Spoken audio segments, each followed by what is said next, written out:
기도하겠습니다. 하나님 앞에 나와서 생명의 말씀을 듣습니다. 말씀을 들을 적에 저희들에게 믿음을 주시옵고, 또한 하나님이 역사 속에 살아 일하시는 그 하나님 인격적으로 우리 마음속에 볼 수 있는 믿음을 주시옵길 원합니다.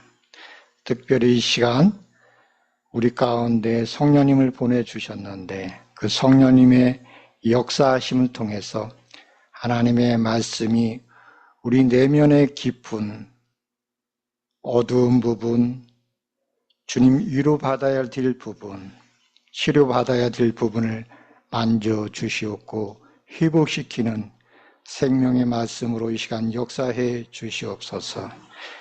그리하여 장님이 눈을 뜨고 예수 그리스도를 보는 은혜의 말씀으로 이 시간 임하여 주시옵기를 예수 그리스도의 이름으로 기도하옵나이다. 아멘. 제가 오늘 성경 묵상 본문을 따라서 제가 말씀을 전하도록 하겠습니다. 요한복음은 창세기를 배경으로 하면서 영혼의 시간으로 시작합니다. 요한복음의 태초는 창세기의 태초보다 더 앞선 영혼의 태초를 가리킵니다. 따라서 요한복음은 단순히 예수님의 이야기를 기록한 것이 아니라 하나님의 창조를 예수님 안에서 새 창조로 완성하시는 이야기입니다. 요한복음 1장부터 12장까지는 예수님이 하나님께 보내심을 받은 분이라는 사실을 보여줍니다. 그리고 13장부터 21장까지는 예수님께서 제자들에게 들려주셔야 할 마지막 말씀들을 기록하고 있습니다. 요한복음을 기록한 목적은 분명합니다. 예수께서 하나님의 아들이심을 믿게 하려는 것입니다. 그러나 요한복음을 보면 수많은 표적에도 불구하고 많은 유대인들은 예수님을 믿지 않았습니다. 그럼에도 불구하고 예수님을 믿는 사람들도 있었습니다. 하지만 그들은 출교를 당할 것이 두려워 믿음을 드러내지 못했습니다. 요한은 이것을 이렇게 표현합니다. 그들이 하나님의 영광보다 사람의 영광을 더 사랑하였다. 그래서 예수님은 이러한 사람들에게 사람의 시선보다 더 두려워해야 할 심판이 있음을 상기시킵니다. 오늘 본문은 예수님의 공적인 사역의 마지막 외침입니다. 예수님은 간절한 마음으로 사람들에게 말씀하십니다. 우리 44절, 45절을 함께 읽겠습니다. 시작.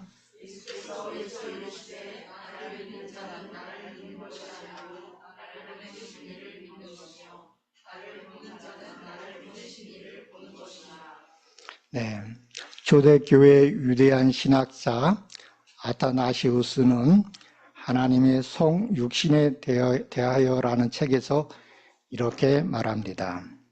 하나님의 아들이 사람의 아들이 되신 것은 사람의 아들들이 하나님의 아들이 되게 하기 위함이다. 이 말은 조금 어려워 보이지만 핵심은 분명합니다. 시간 속에 태어난 인간이 영원한 생명을 얻도록 하기 위해 하나님께서 인간이 되셨다는 것입니다. 하나님께서 인간의 역사 속으로 직접 들어오셨습니다. 그리고 그 이유는 단 하나입니다. 우리가 하나님의 자녀가 되게 하기 위해서입니다.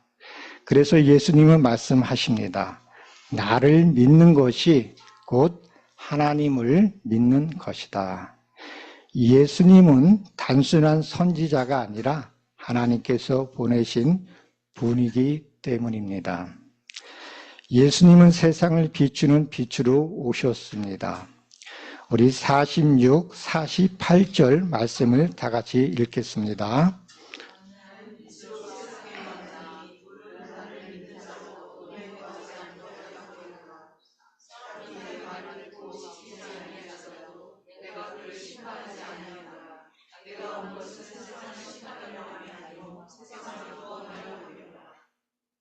네. 앞절에서는 예수님이 누구신가 라는 내용이었다면 오늘 46, 48절은 예수님이 무슨 일을 하시는가 하는 내용입니다. 나는 빛으로 세상에 왔나니 나를 믿는 자로 어둠에 거하지 않게 하려 함이로라. 예수님이 오신 이유가 무엇입니까? 세상을 심판하기 위해서가 아니라 세상을 구원하기 위해서입니다. 세상은 죄와 죽음 가운데 있기 때문에 어둠 속에 살아가고 있습니다. 그래서 예수님은 빛으로 오셨습니다. 우리 PPT를 보겠습니다. 보이세요? 네.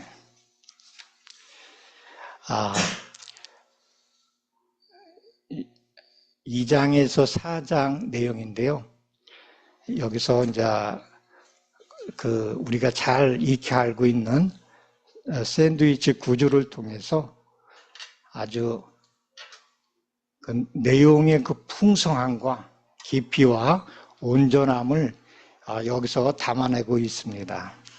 그래서 2장 1절에서 12절은 새 시대의 도래, 13, 25절은 새 시대의 성전, 그 다음에 3장 1절에서 22절은 새 시대의 백성, 그 다음에 4장에서는 새 시대의 예배에 대해서, 그 다음에 43절, 54절에서는 새 시대의 생명에 대해서 얘기하고 있습니다. 그런데 여기 중간에 뭐를 배치했느냐면은 세례 요한의 증거, 사도 요한의 증거가 나옵니다. 그래서 세례 요한은 그는 흥하여야겠고 나는 쇠하여야 한다. 그래서 자기는 신랑의 친구의 역할, 나는 소리다. 이것은 구약의 성격을 얘기해 주고 있습니다. 구약은 신약을 보여주는, 예표하는 그러한 역할을 하는 것입니다. 그래서 구약의 것을 신약에서 예수님에 오셔서 성취하는 것입니다. 네, 그래서 나는 신랑의 친구라는 그 말 속에는 그러한 사상이 담겨 있는 것입니다. 그리고 사도 요한은 예수님에 대해서 예수님을 통해서 새 시대에 우리가 받게 되는 하나님의 아들로 통해서 받게 되는 그러한 복에 대해서 증거하고 있습니다. 그래서 이 두 증거를 통해서 뭘 얘기하냐면은 예수님은 하나님의 아들이다. 그런 것을 증거해주고 있습니다. 그런데 우리가 새 포도주라든가 또 이방인의 부하의 그 아들이 살아날 적에 좀 강조하고 있는 거가 말씀하신 대로 또 그 왕의 신하가 하는데도 우리가 공간을 초월해서 하나님이 말씀대로 역사하시는, 그래서 하나님이신 거를 또한 여기서 보여주고 있습니다. 그래서 우리가 태초에 말씀이 계셨고 말씀이 우리를 창조하셨다는 것을 이런 걸 통해서 또 우리가 볼 수가 있겠지요. 그래서 우리가 여러분들이 나머지는 다 우리가 묵상해 왔기 때문에 그냥 넘어가도록 하겠습니다. 그 다음에 여기서 왜 제가 아브라함의 언약 성취라고 했느냐면은 니고데모에게 네가 거듭나야 되는데 하나님의 나라에 들어갈 수 없다라고 합니다. 요한복음에서 하나님의 나라는 단어는 요한복음 여기에서 처음 나와요. 그리고 또 니고데모가 유대인이고 또한 그 사마리아 여자가 사마리아 지역이고 그 왕의 신하는 이방인이죠. 그래서 초대교회에 예수님이 내가 복음이 예루살렘과 유대와 사마리아와 땅끝까지, 그래서 아브라함의 언약이 지역적으로도 성취되어져 가는 것을 여기 문맥 안에서 드러나기 때문에 아브라함의 언약, 그러한 성격이 드러나기 때문에 제가 아브라함의 성취라고 큰 제목을 달았던 것입니다. 네. 그 다음에 우리 5장에서 9장은 성일과 명절을 성취하시는, 다시 말해서 안식일과 명절을 성취하시는 예수님을 보여주고 있습니다. 그래서 안식일, 유월절, 초막절, 또한 안식일 이렇게 나눠지고 있습니다. 우리 예수님은 표적을 보여주고 그 표적에 대해서 이해를 못하니까 늘 이렇게 설명을 해주고 있어요. 그래서 이 표적이 내가 하나님의 아들이라는 것을 증거하는 것이다. 그러면서 이 표적의 의미를 설명하는데 유대인들은 계속해서 표적이 나타나면은 당신이 누구시냐, 하는 일이 무엇이냐 계속 물으십니다. 그래서 예수님께서 내가 표적을 통해서 보여줬는데 왜 너희가 깨닫지 못하느냐, 이런 것이 이제 10장까지 가는 내용입니다. 근데 여기서도 좀 볼 것 같으면은 안식일이 처음 하고 9장 끄트머리에 나와요, 2번.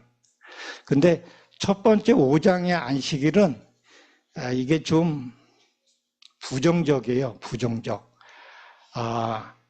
이게 안식일은 처음에 창세기에서 있고 출애굽기에서는 출애굽을 기념한 것을 너희가 기록하라 그랬죠. 그래서 창조와 출애굽, 그거를 기념하는 것이 안식일에 우리가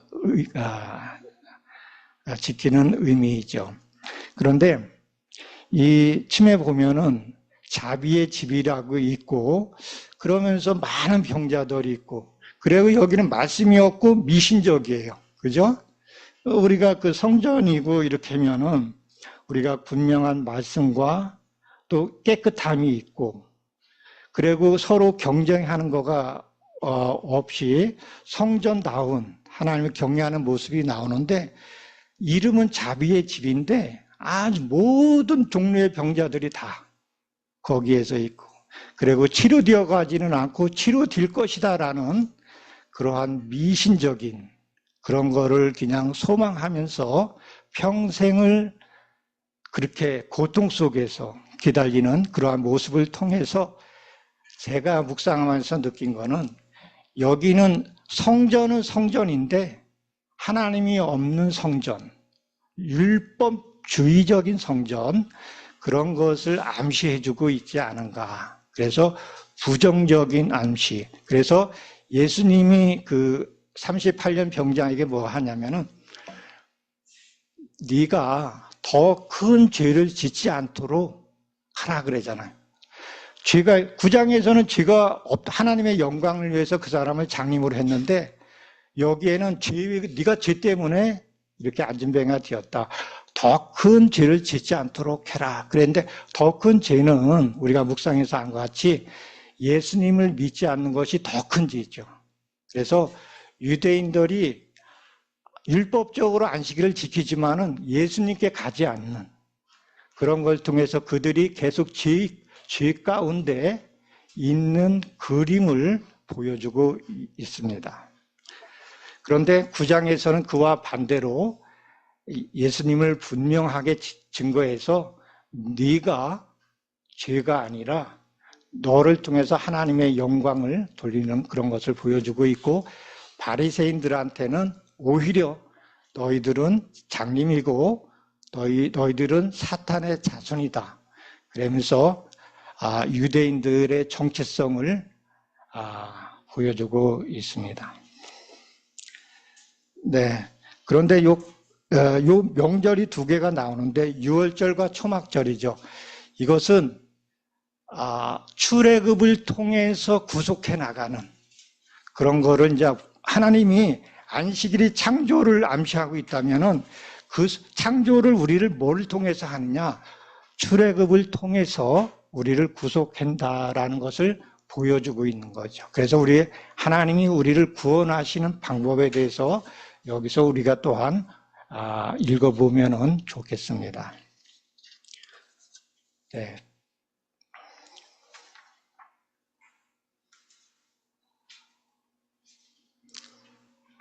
나는 빛으로 세상에 왔나니 나를 믿는 자로 어둠에 거하지 않게 하려 함이로라. 예수님이 오신 이유가 무엇입니까? 세상을 심판하기 위해서가 아니라 세상을 구원하기 위해서입니다. 세상은 죄와 죽음 가운데 있기 때문에 어둠 속에 살아가고 있습니다. 그래서 예수님은 빛으로 오셨습니다. 우리 다시 한번 PPT 한 번 더 보여주실래요? 네, 잘 보여요? 네. 네.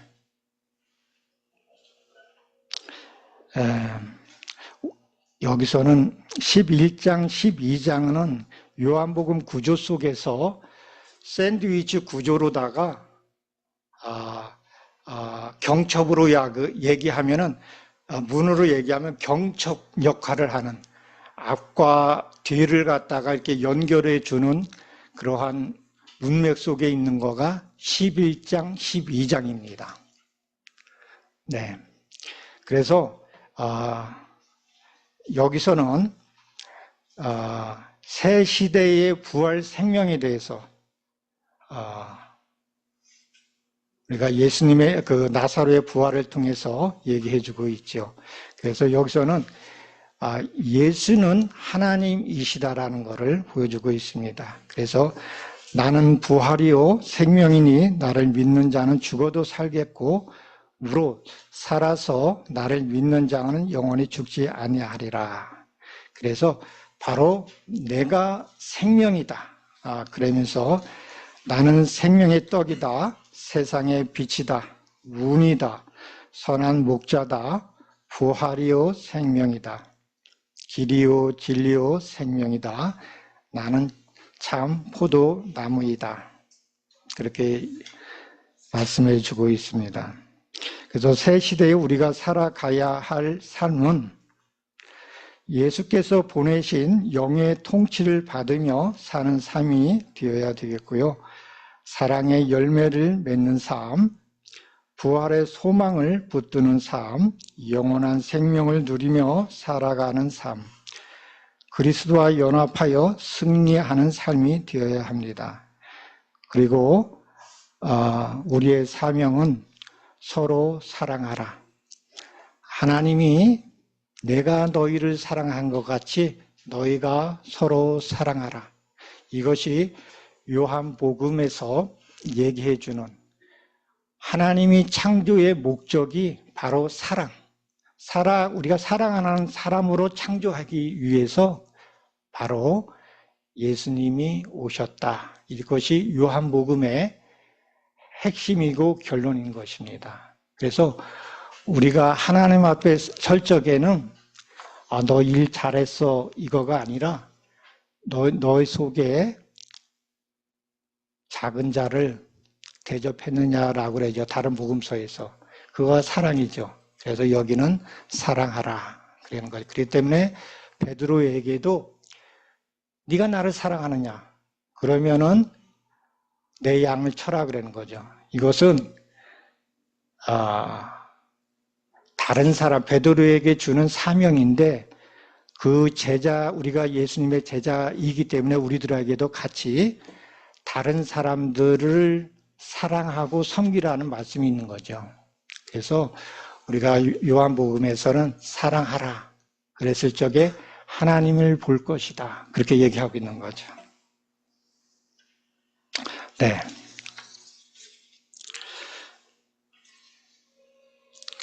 구약에서 하나님은 출애굽 사건을 통해 이스라엘에게 자신을 드러내셨습니다. 예수님이 모세를 출애굽의 지도자로 부르셨던 바로 그 분이심을 강조하고 있습니다. 나는 이다라는 뜻은 나는 내가 행하는 일을 통해 나를 드러낼 것이다 라는 의미입니다.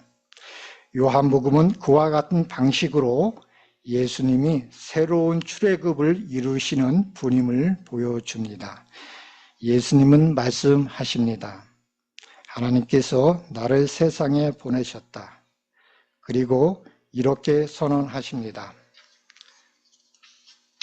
나를 믿는 것이 하나님을 믿는 것이다.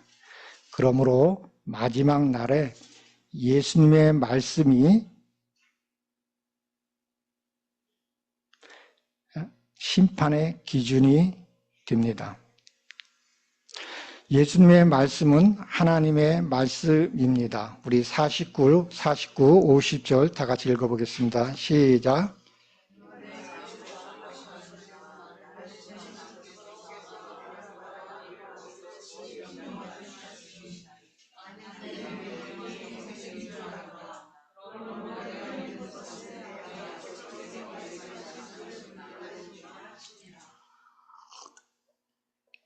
네, 여기에서 아까 그 PPT를 보여줬었는데 봤으니까는 제가 넘어갈게요. 네.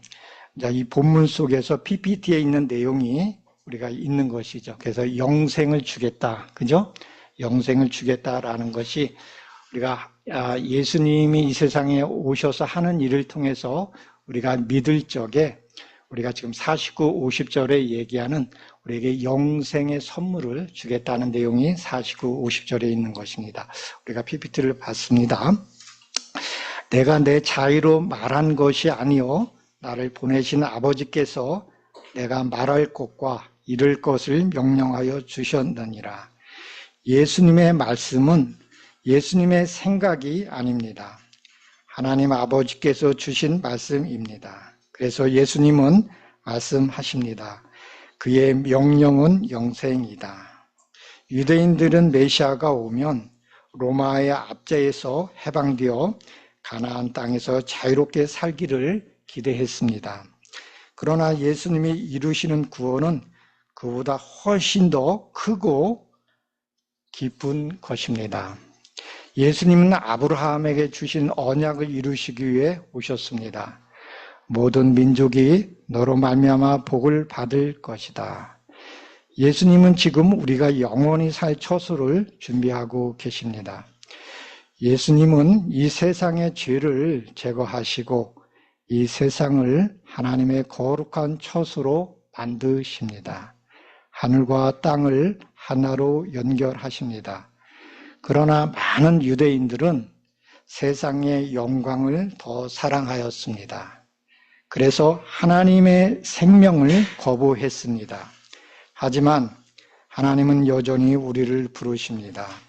예수님을 통해 하나님의 집으로 초대하고 계십니다. 단 하나의 조건이 있습니다. 위로부터 거듭나는 것입니다.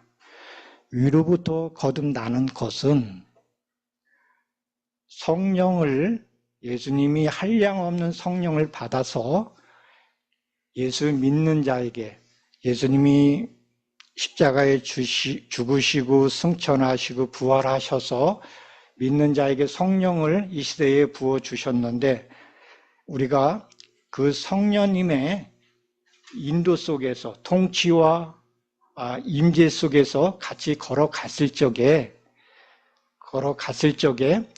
우리 속에서 사랑의 그 열매들이 나타나기 때문에 이걸 갖다가 새 창조라고 그러는 거죠. 이걸 갖다가 종말론 시대에 부어지는 복이라고 그러면서 창조의 완성인 것이죠. 그래서 우리가 지금 성령의 충만을 받으면서 살 적에 우리 속에 영생의 생명이 우리 가운데 작동을 통해서 우리 속에서 구원이 이루어지는 거죠. 그죠?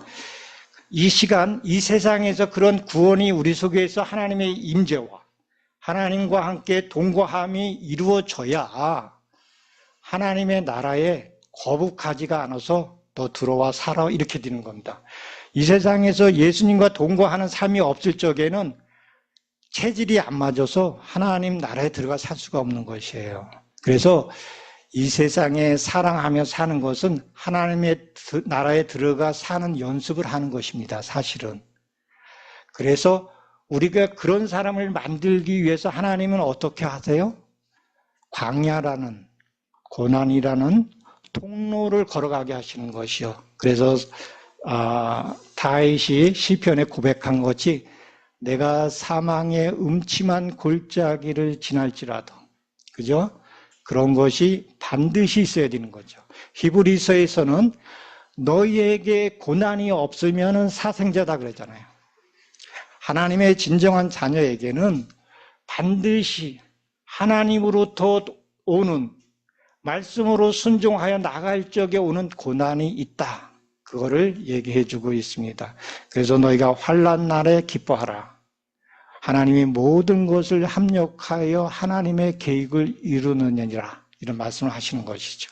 그래서 그 하나님 안에서 우리가 그리스도의 형상으로 어디에서?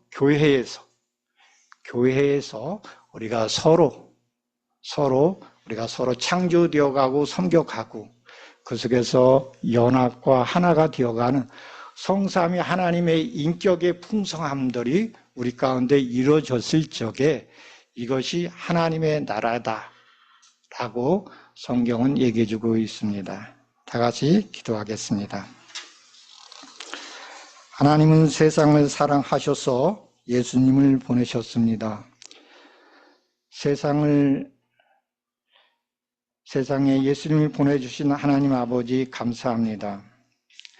예수님을 믿는 믿음 안에서 하나님께 영광을 돌리는 삶을 살아가도록 성령님 저희들을 붙들어 주시옵소서. 예수님의 이름으로 기도합니다. 아멘.